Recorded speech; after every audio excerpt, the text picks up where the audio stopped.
ሰው አባት የሌለበት ቤት ወደድክም ጠላህም ጋጠ ወጥነት መስፈኑ ማይቀር ነው። ልጆቻቸውን እኔ አልፈርድብሽም። እኔ አሁን በሱ አልፈርድም። ምክንያቱም ሶሳይቲዋ ያደገችበት ማህበረሰብ እየነገራት ያደገችውን ነገር ነው መታ ሪፍሌክት ያደረገችው። ይህ ማለት ያንቺ እናትና አባት አንቺን ሲያሳድጉ አባት የሌለውን ጓደኛሽን ባለጌ ነው እያሉ አቢዩዝ እያደረጉ ነው ያሳደጉት ማለት ነው። we see the way you grow up ያደግሽበትን አስተዳደግ ነው እኛ ማየት የቻልነው።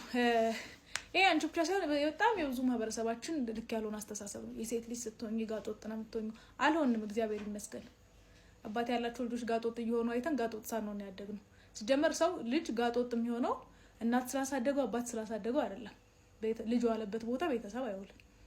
እግዚአብሔር ልጁን መርቆ ይስጥ። ከዛ ውጭ ደግሞ ማንንም ሰው ፈልገው ያላባት አላደገም እና ጋጦጥ አልሆንም፣ እግዚአብሔር ይመስገን።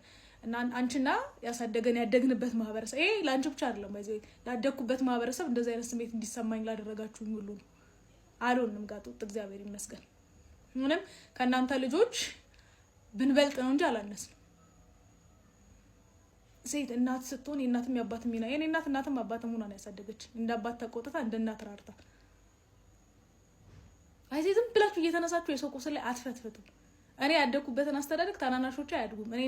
እኛ ስናድግ እንዳሸማቀቃችሁን ከኛ በታች የሚያድጉ አባት የሌላቸው ልጆች ተሸማቀው አያድጉም። አባት ፈርተን ሳይሆን እግዚአብሔርን ፈርተን ነው ሰው የሆነው። እና ልክ ማህበረሰቡ ስንወጣ ድሮም ሴት ያሳደገችው ላለመባል አንገታችንን ደፍተን ይኖር ነው።